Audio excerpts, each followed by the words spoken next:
श्री ज्ञानेश्वरी अध्याय 5वा योग गर्भयोग. श्री गणेशाय नमः. मग अर्जुन श्रीकृष्णाला म्हणाला, अहो, हे असे कसे तुमचे बोलणे? बोलण्यात एकवाक्यता असेल तर त्या संबंधी मनाने विचार करता येईल. सर्व कर्मांचा त्याग करावा असे तुम्हीच मागे अनेक रीतींनी सांगितले होते. तर आता कर्मयोगाविषयीच्या भराला जास्त उत्तेजन का देता? श्री अनंता, असे हे दुटप्पी बोलणे असता आमच्यासारख्या अल्पमतीच्या लोकांच्या मनाला पाहिजे तसा उलगडा होत नाही. एक तत्व जर सांगावयाचे असेल तर एकच निश्चितपणे सांगितले पाहिजे. एवढ्यासाठी मी आपल्यासारख्या थोरांना मागे विनंती केली होती की हे तत्वज्ञान संदिग्ध भाषेत सांगू नये. परंतु देवा, मागे झाले ते राहू दे. आता यावेळी उलगडा करा आणि या दोन मार्गांपैकी चांगला कोणता हे सांगा, ज्याचा शेवट शुद्ध असून ज्याचे फळ अचूक प्राप्त होते व ज्याचे अनुष्ठान सहजच सरळ आहे ते सांगा. ज्याप्रमाणे झोपेच्या सुखात व्यत्यय न येता रस्ता बराच कापला जातो, अशा सुखकारक वाहनासारखा जो सोयीचा मार्ग असेल तो सांगा. या अर्जुनाच्या बोलण्याने देव मनात आनंदित झाले. मग संतुष्ट होऊन म्हणाले, तसेही होईल. ज्या दैववानाला कामधेनूसारखी आई मिळते त्याला चंद्र तो सुद्धा खेळावयास मिळतो. श्री शंकरांनी प्रसन्न होऊन त्या उपमन्यूच्या इच्छेप्रमाणे त्याला दूध भाताकरिता क्षीरसमुद्र दिला नाही का? त्याप्रमाणे उदारपणाचे घर जो श्रीकृष्ण तो अर्जुनाच्या अधीन झाल्यावर तो अर्जुन सर्व सुखांचे वसतिस्थान का होऊ नये? यात आश्चर्य ते कसले? लक्ष्मीकांतासारखा मालक मिळाला असता आता आपल्याला हवे तसे त्याने का मागून घेऊ नये? म्हणून अर्जुनाने जे मागितले ते श्रीकृष्णांनी प्रसन्न होऊन दिले. ज्ञानेश्वर महाराज म्हणतात, श्रीकृष्ण जे काही म्हणाले तेच मी सांगेन. श्रीकृष्ण म्हणाले, अर्जुना, हे संन्यास व कर्मयोग विचार करून पाहिले तर तात्विक दृष्ट्या दोन्ही मोक्ष प्राप्त करून देणारे आहेत. तरी पण जाणते व नेणते या सगळ्यांना हा निष्काम कर्मयोग आचरण्याला सोपा आहे. ज्याप्रमाणे पाण्यातून तरुण जाण्याला स्त्रियांना व बालकांना नाव हे सुलभ साधन आहे, त्याप्रमाणे भवसागरातून तरुण जाण्याला हा कर्मयोग साधन आहे.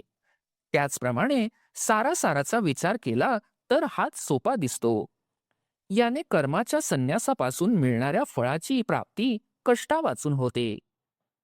आता एवढ्याकरिता मी तुला कर्मसन्यास करणाऱ्याचे लक्षण सांगेन. मग हे दोन्ही मार्ग एकच आहेत असे तू सहजच जाणशील. तरी गत गोष्टींची जो आठवण करीत नाही, काही मिळाले नाही तर त्यांची इच्छा धरीत नाही, जो मेरू पर्वताप्रमाणे अंतःकरणात अगदी अचळ असतो आणि ज्याच्या अंतःकरणामध्ये मी आणि माझे यांचे स्मरण राहिले नाही, अर्जुना, तो सदोदित संन्यासीच आहे असे तू जाण. ज्याच्या मनाची अशी तयारी झाली त्याला संगत सोडून जातात, म्हणून त्याला शाश्वत सुखाची अनायासे प्राप्ती होते. अशा स्थितीत घर वगैरे सर्वांचा त्याग करण्याची काही आवश्यकता नाही, कारण त्यांची आसक्ती घेणारे जे मन तेच स्वभावतः निस्संग झाले आहे. पहा, विस्तव विजून गेल्यावर मग जो राखेचा ढेप शिल्लक राहतो तेव्हा त्याला कापसामध्ये देखील ज्याप्रमाणे गुंडाळून ठेवता येते, त्याप्रमाणे ज्याच्या बुद्धीत संकल्प नाही तो उपाधीत असून सुद्धा कर्मबंधनात सापडत नाही. म्हणून ज्या वेळेला कल्पना सुटते त्याच वेळेला संन्यास घडतो. म्हणून कर्मसन्यास आणि कर्मयोग हे दोन्ही सारखे आहेत. एरवी तरी अर्जुना, जे पूर्णपणे अज्ञानी आहेत ते सांख्ययोग आणि कर्मयोग यातील भेद कसे जाणू शकतील? ते स्वभावतःच मूर्ख असतात, म्हणून या दोन मार्गांना भिन्न समजतात. एरवी प्रत्येक दिव्याचे प्रकाश काय निरनिराळे आहेत का? एकाचे चांगले आचरण करून ज्यांनी संपूर्ण रीतीने तत्वाचा अनुभव घेतला ते दोन्ही मार्ग एकच आहेत असे समजतात. सांख्य मार्गाने जे मिळते तेच योगाने प्राप्त होते. म्हणून अशा रीतीने या दोन मार्गात सहजच ऐक्य आहे. आकाश आणि पोकळी यांच्यामध्ये ज्याप्रमाणे भिन्नता नाही, त्याप्रमाणे कर्मयोग आणि सांख्ययोग यांची एकता ज्याला पटलेली असते, ज्याला सांख्य आणि कर्मयोग अभिन्नतेने पटले, त्याला जगात उजाडले, म्हणजेच ज्ञानप्राप्ती झाली व त्यानेच आत्मस्वरूप पाहिले. अर्जुना, जो निष्काम कर्म करण्याच्या हातवटीच्या रस्त्याने मोक्षरूप पर्वतावर चढतो, तो परमानंद रूपी शिखर त्वरेने गाठतो. याहून दुसरा, ज्याच्या हातून कर्मयोगाचे अनुष्ठान होत नाही, तो व्यर्थच संन्यासाच्या छंदात पडतो, परंतु त्याला संन्यासाची प्राप्ती केव्हाच घडत नाही. ज्याने भ्रमापासून म्हणजे विषयापासून हिरावून घेतलेले आपले मन गुरु उपदेशाने स्वच्छ करून आत्मस्वरूपात मुरवून ठेवले, ज्याप्रमाणे समुद्रात मीठ पडले नाही तोपर्यंत ते वेगळे अल्प असे दिसते, मग ज्यावेळी समुद्राशी त्याचा संयोग होतो त्यावेळी ते समुद्रा एवढे होते. त्याप्रमाणे संकल्पापासून दूर केल्यामुळे ज्याचे चित्त चिद्रूप झाले, तो परिच्छिन्न दिसला तरी त्याने तिन्ही लोक व्यापले आहेत असे समज. आता कर्ता कर्म कार्य हा त्रिपुटीचा व्यवहार स्वभावतःच त्याच्या ठिकाणी बंद पडतो आणि यावर त्याने सर्व कर्म जरी केले तरी तो तत्वतः त्याचा कर्ता होत नाही. कारण अर्जुना, त्याच्या ठिकाणी मी देह अशी आठवणच नसते, तर मग कर्तेपणा कुठला? तो कर्तेपणा तेथे राहील का? याप्रमाणे शरीराचा त्याग केल्याशिवाय अव्यक्त परमात्म्याचे सर्व गुण त्या कर्मयोगाच्या ठिकाणी स्पष्टपणे अनुभवास येतात.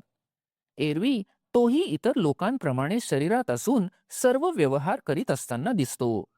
तो देखील इतर लोकांसारखा डोळ्यांनी पाहतो, कानांनी ऐकत असतो, परंतु आश्चर्य पहा की तो त्या व्यवहाराने मुळीच लिप्त होत नाही. तो इतरांसारखा स्पर्शासही समजतो, नाकाने गंधाचा अनुभव घेतो व समयोचित बोलण्याचा व्यवहारही त्याच्याकडून होत असतो. आहाराचे सेवन करतो, टाकावयाचे ते टाकतो व झोपेच्या वेळेला सुखाने झोप घेतो. तो आपल्या इच्छेनुसार चालताना दिसतो. असे तो सर्व कर्माचे खरोखर आचरण करतो. हे एक एक काय सांगावे. बघ, श्वास घेणे व सोडणे आणि पापण्यांची उघडझाप करणे इत्यादी कर्मे त्याच्या ठिकाणी ही सर्वच असतात असे समज. परंतु तो आपल्या अनुभवाच्या सामर्थ्यावर ह्यांचा करता मुळीच होत नाही. ज्या वेळेला तो भ्रांतिरूप अंथरुणावर झोपला होता त्यावेळी स्वप्नाच्या सुखाने घेरला होता. मग तो ज्ञानाचा उदय झाल्यावर तो जागा झाला, म्हणून तो आपल्याला करता समजत नाही. आता चैतन्याच्या आश्रयाने सर्वेंद्रियाच्या वृत्ती आपापल्या विषयांकडे धाव घेत असतात. दिव्याच्या उजेडावर ज्याप्रमाणे घरातील व्यवहार चालतात, त्याप्रमाणे ज्ञानाच्या प्रकाशात योगयुक्तांची सर्व कर्मे देहामध्ये चालतात. ज्याप्रमाणे कमळाचे पान पाण्यात असून पाण्याने लिप्त होत नाही, त्याप्रमाणे तो सर्व कर्मे करतो, परंतु धर्माधर्मरूप कर्मबंधनाने आकळला जात नाही. जे कर्म बुद्धीला समजण्याच्या पूर्वी व मनात विचार उद्भवण्याच्या अगोदर होते, त्या कर्माच्या व्यवहाराला कायिक व्यवहार म्हणतात. हेच स्पष्ट पाहिजे असेल तर ऐक. ज्याप्रमाणे तान्ह्या मुलाची हालचाल असते, त्याप्रमाणे योगी केवळ शरीरानेच कर्मे करतात. हे पाच भूतांचे बनलेले शरीर ज्या वेळेला झोपलेले असते, त्या वेळेला ज्याप्रमाणे एकटे मनच स्वप्नात व्यवहार करते. अर्जुना, एक आश्चर्य पहा, या वासनेचा विस्तार केवढा आहे. ती देहाला जागे होऊ देत नाही, पण सुखदुःखाचा भोग भोगविते. इंद्रियांना ज्याचा पत्ता नसतो असे जे कर्म उत्पन्न होते, त्यास केवळ मानसिक कर्म म्हणतात. योगी तेही कर्म करतात, पण ते त्या कर्माने बांधले जात नाहीत, कारण त्यांनी अहंकाराची संगती टाकलेली असते. आता ज्याप्रमाणे भूत संचार झाल्यामुळे चित्त भ्रमिष्ट होते, मग त्या माणसाच्या इंद्रियांच्या क्रिया अमेळ दिसतात. त्यास रूप तर दिसते, हाका मारलेले ऐकू येते, तो तोंडाने शब्दांचा उच्चारही करतो, परंतु हे सर्व केल्याची त्यास जाणीव नसते. तो प्रयोजना वाचून जे जे काही करतो ते सर्व केवळ इंद्रियांचे कर्म आहे असे समज. मग श्रीकृष्ण अर्जुनाला म्हणाले, सर्व ठिकाणी जाणण्याचे जे काम आहे ते खरोखर बुद्धीचे आहे असे ओळख. ते कर्मयोगी बुद्धी पुढे करून मनःपूर्वक कर्मे करतात, पण ते निष्कर्म्य स्थितीस प्राप्त झालेल्या पुरुषांपेक्षाही मुक्त दिसतात. कारण त्यांच्यामध्ये बुद्धीपासून देहापर्यंत कुठेही अहंकाराचे स्मरणच नसते. म्हणून अशा कर्मांचे आचरण करीत असताही ते शुद्धच असतात असे समज. अर्जुना, कर्तेपणाचा अहंकार टाकून केलेले जे कर्म तेच निष्कर्म्य होय. ही गुरुकडून कळणारी मर्माची गोष्ट प्राप्त पुरुष समजतात. आता माझ्या बोलण्यातील शांत रसाचा पूर मर्यादा सोडून उचंबळत आहे, कारण बोलण्याच्या पलीकडील गोष्टीचे व्याख्यान करता आले. ज्यांचा इंद्रियांविषयीचा पराधीनपणा चांगल्या तऱ्हेने नाहीसा झाला आहे, त्यांनाच हे ऐकण्याची योग्यता आहे. या ज्ञानेश्वर महाराज यांच्या बोलण्यावर संत श्रोते म्हणतात, हे विषयांतर करणे पुरे. कथेचा संबंध सोडू नकोस, कारण तसे करण्याने श्लोकांच्या संगतीचा बिघाड होईल. जे मनाने आकलन करणे कठीण आहे, घासाघीस केली तरी बुद्धीला जे प्राप्त होत नाही, ते दैवाच्या अनुकूलतेने तुला सांगता आले. जे स्वभावतः शब्दाच्या पलीकडचे आहे, ते बोलण्यात जर सापडले तर इतरांचे काय प्रयोजन. तेव्हा तू श्रीकृष्ण अर्जुन संवादाची चाललेली कथा सांग. श्रोत्यांची अशीही अतिशय उत्कंठा जाणून निवृत्तीनाथांचे शिष्य ज्ञानेश्वर महाराज म्हणतात, कृष्ण आणि अर्जुन या दोघांत झालेले संभाषण एवढा वेळ ऐकले ते लक्षात घेऊन या पुढे ऐका. मग श्रीकृष्ण अर्जुनाला म्हणाले, आता तुला कृतकृत्य झालेल्या पुरुषांचे चिन्ह संपूर्ण सांगतो, ते लक्ष देऊन ऐक. या जगात ज्ञानयोगाने जो संपन्न झाला आहे आणि ज्याला कर्मफळाचा वीट आलेला आहे, त्याला घरात घुसून शांती वर्ते. अर्जुना, त्याहून दुसरा प्रपंची कर्माच्या बंधामुळे अभिलाषेच्या दाव्याने फळभोगाच्या खुंट्याला बांधला जातो. फळाची इच्छा असलेल्या पुरुषाप्रमाणे तो सर्व कर्मे करतो आणि नंतर आपल्या हातून ती गोष्ट घडलीच नाही अशा अकर्तेपणाच्या समजुतीने तो त्याविषयी उदासीन राहतो. तो जिकडे पाहतो तिकडे सुखमय सृष्टी होते आणि तो जेथे सांगेल तेथे महाबोध नांदतो. 9 छिद्रांच्या देहामध्ये वागत असूनही त्याचे देहाशी तादात्म्य नसते. तो फळांचा त्याग करणारा कर्मे करीत असतानाही परिणामाच्या दृष्टीने पाहिले असता काहीच करीत नाही. ज्याप्रमाणे सर्वेश्वर जर पाहिला तर तो वस्तुतः क्रियाशून्य असतो, परंतु तोच तिन्ही लोकांच्या विस्ताराची रचना करतो आणि त्यास कर्ता असे म्हणावे तर तो कोणत्याही कर्माने लिप्त होत नाही, कारण त्याच्या ठिकाणी असणाऱ्या उदासीनतेचा कोणताही अवयव अशुद्ध होत नाही. त्याची उदासीनता किंचितही बिघडत नाही. त्याच्या सहज स्थितीचा तर भंग होत नाही व त्याचा अकर्तेपणा चोळवटत नाही. असे असूनही तो महाभूतांचे अनेक समुदाय चांगल्या तऱ्हेने उत्पन्न करतो. तो जगातील सर्व प्राण्यांना व्यापून असतो, परंतु केव्हाही कोणाची आसक्ती धरीत नाही. हे जग उत्पन्न होते व नाहीसे होते याची त्यास खबरही नसते. प्राणीमात्रांकडून होणारी संपूर्ण पापपुण्ये ही त्याच्या अगदी जवळ असून तो त्यांना जाणत नाही. फार काय, तो त्यांचा साक्षीही होऊन राहत नाही, तर मग दुसरी गोष्ट कशाला बोलावयास पाहिजे.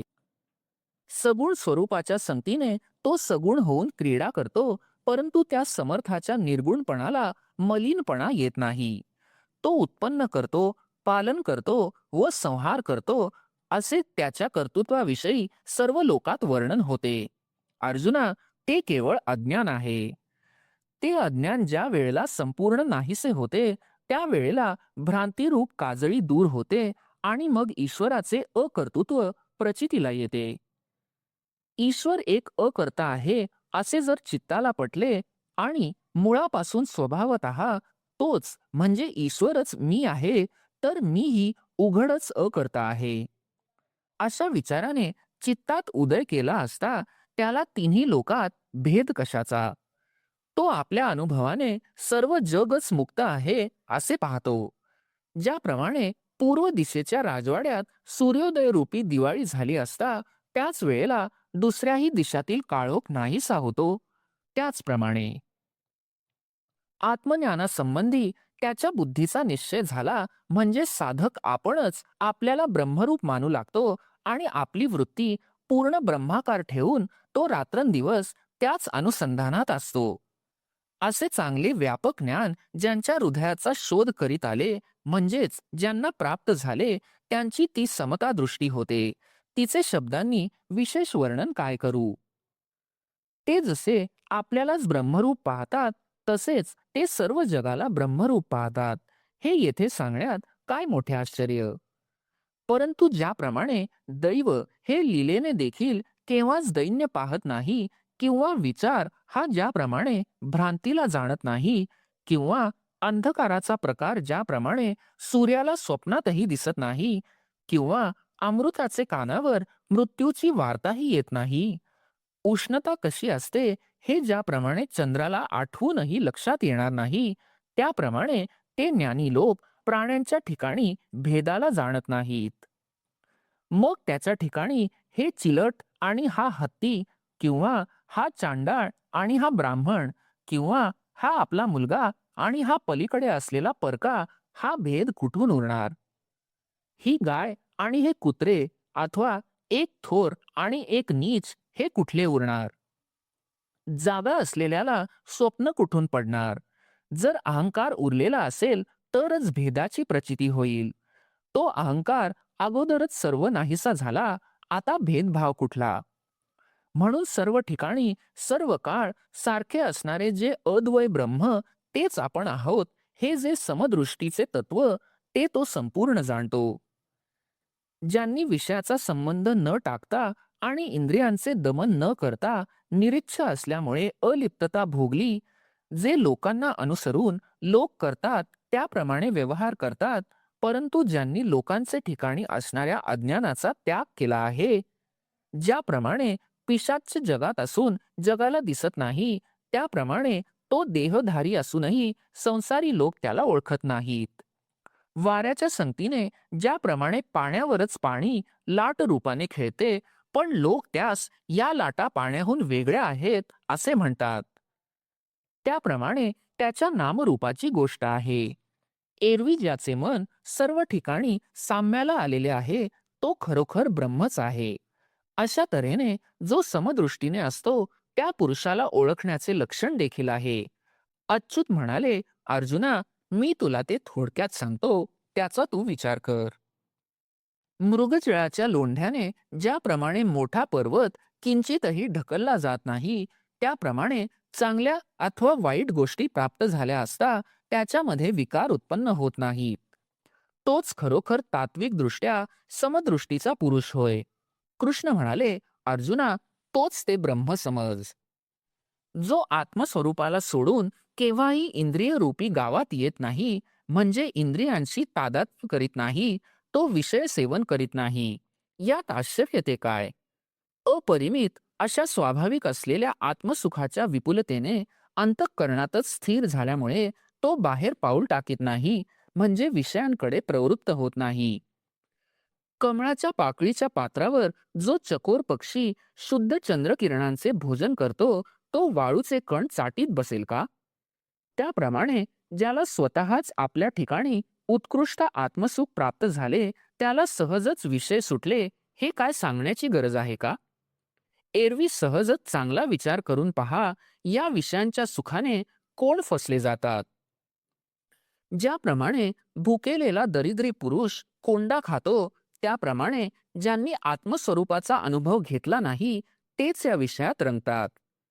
तहानेने त्रस्त झालेली हरणे भ्रमाने खऱ्या पाण्याला विसरून मृगजळाला पाणी आहे असे समजून माळ रानावरच येऊन पोहोचतात. तसेच ज्याला आत्मस्वरूपाचा अनुभव नाही, ज्याच्या ठिकाणी स्वरूपानंदाचा नेहमी पूर्ण अभाव असतो, त्यालाच हे विषय सुखरूप वाटतात. एरवी विषयांमध्ये काही सुख आहे हे म्हणणे बोलण्याच्या सुद्धा योग्यतेचे नाही. नाहीतर विजेच्या चमकण्याने जगामध्ये का उजाडत नाही. वारा, पाऊस आणि ऊन यांच्यापासून बचाव करण्याचे काम जर ढगांच्या सावलीनेच होईल, तर 3 मजल्यांची चुनेगच्ची घरे बांधण्याचा खटाटोप का करावा. म्हणून ज्याप्रमाणे विषाच्या कांद्याला म्हणजेच बचनागाला मधुर म्हणावे, त्याप्रमाणे विषयात सुख आहे असे जे म्हणतात, ती विषयाचे खरे स्वरूप न जाणताच व्यर्थ केलेली बडबड आहे असे समज.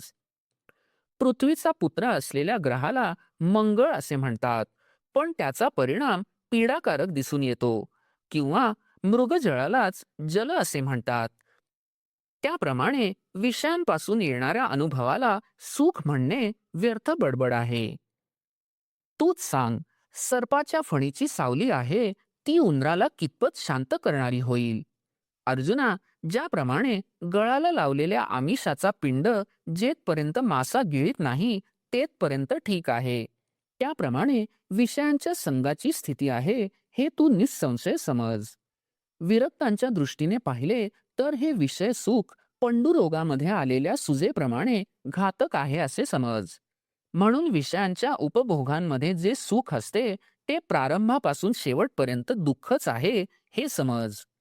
परंतु मूर्ख तरी काय करतील? विषयांचे सेवन केल्याशिवाय त्यांचे चालतच नाही. ते बिचारे मूर्ख त्या विषयांचे आतले स्वरूप जाणत नाहीत, म्हणून त्यांच्याकडून विषयांचे अगत्य सेवन होते. तूच सांग, पुआच्या चिखलातील किडे पुआची किळस घेतात का? त्या दुःखी लोकांना दुःखद जीवन होऊन राहिलेले असते. ते विषयरूपी चिखलातील बेडूकच बनतात. ते विषयासक्त लोकरूपी मासे विषय उपभोगरूपी पाण्याला कसे टाकतील? शिवाय जर हे जीव विषयांवर अनासक्त होतील तर दुःखदायक योनी ज्या आहेत त्या सर्व निरर्थक होणार नाहीत का? अथवा गर्भात राहणे वगैरे संकट किंवा जन्म आणि मरण यांपासून होणारे कष्ट हा मार्ग अविश्रांतपणे कोणी चालावा? जर विषयासक्त लोक विषय सोडून देतील तर मोठमोठ्या दोषांना राहावयास जागा कोठे मिळेल? आणि मग या जगामध्ये संसार हा शब्दच खोटा ठरणार नाही का? म्हणून ज्यांनी विषयांपासून होणारे दुःखच सुख या समजुतीने स्वीकारले त्यांनीच मिथ्या असलेले सर्व अविद्यादिक हे खरे करून दाखविले. अर्जुना, यामुळेच विचार करून पाहिले तर हे विषय वाईट आहेत. तू कदाचित चुकून कधी त्या मार्गाला जाशील तर जाऊ नकोस. जे विरक्त पुरुष आहेत ते या विषयांना जसे काही ते विषच आहे असे समजून त्यांचा त्याग करतात, कारण ते निरीच्छा असल्या कारणाने विषयांनी दाखविलेले दुःखरूपी सुख त्यांना आवडत नाही.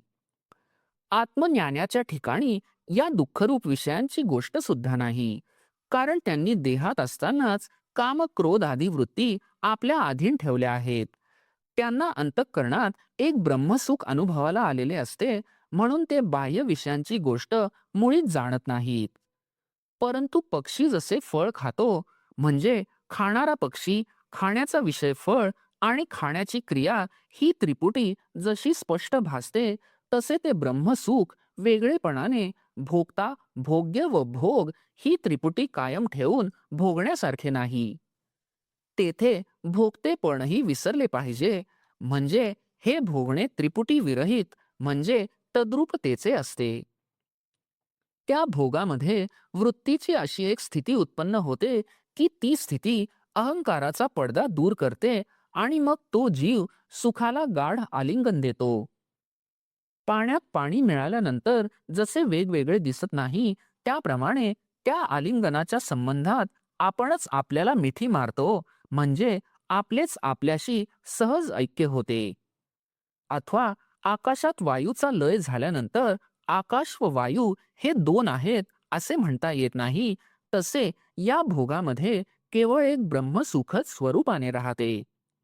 अशी द्वैताची गोष्टच गेली म्हणजे मग ऐक्य होते.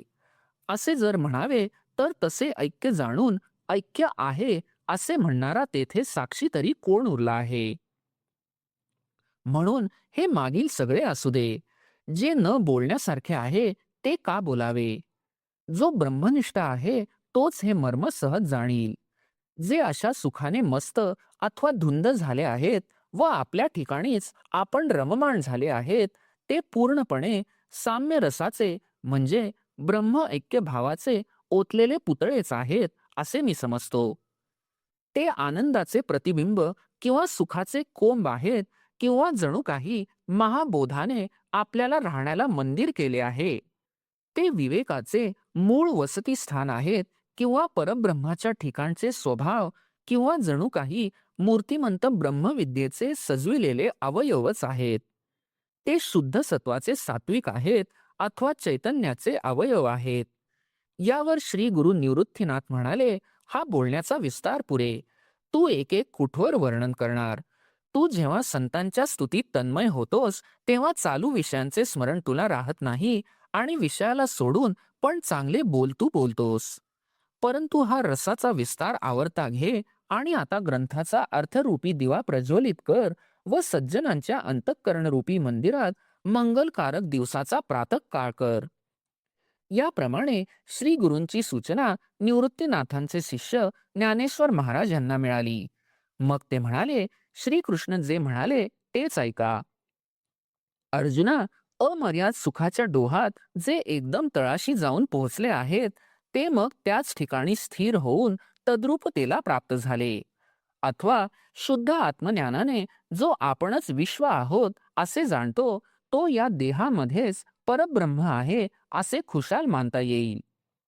जे खरोखर अतिशय श्रेष्ठ आहे अथवा जे क्षयरहित व अमर्याद आहे व निष्काम पुरुष ज्या ठिकाणची प्राप्ती करून घेण्यास अधिकारी आहेत, जे थोर ऋषींकरिताच काढून ठेवले आहे किंवा वैराग्यवानांच्याच वाट्याला आलेले आहे व जे नेहमी संशयरहितांना फलद्रूप होते, ज्यांनी आपण आपले चित्त विषयांपासून हिरावून घेऊन आपले अधीन करून ठेवले आहे, असे पुरुष निश्चयाने ज्या स्वरूपात लीन झाले असता पुन्हा जागे होत नाहीत, म्हणजे वृत्तीवर येत नाहीत.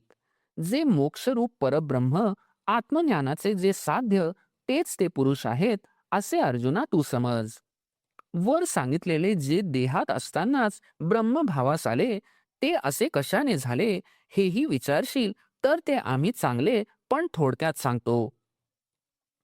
तरी वैराग्याच्या आश्रयाने अंतःकरणातील विषय वासना बाहेर काढून देऊन त्यांनी मनाच्या वृत्ती शरीरामध्ये अंतर्मुखतेने एकाग्र केल्या. इडा, पिंगळा व सुषुम्ना या तिघींच्या भेटीच्या संधीत जेथे भुवयांच्या टोकाचा मिलाप होतो तेथे दृष्टी स्थिर करून मागे फिरवितात.